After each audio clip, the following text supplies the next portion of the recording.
बिल्लू, हमको पैसा दो, हम इसको बेचकर इससे बड़ा घर ले आएंगे तुम्हारे लिए। ये तमाचा खाओ, अपने बाप को मत सिखा, ठीक है? निकल लो।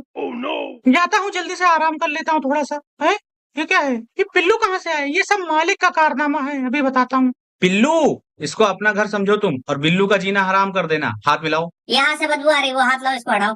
अरे वेरी गुड यार। मालिक और पिल्लू ने मिलकर मेरे घर पे कब्जा कर लिया यार। सब बहुत हो गया, मैं छोड़ूंगी नहीं ससुर जी को, जा रही हूँ। अरे मेरी जान, जान से न मारना।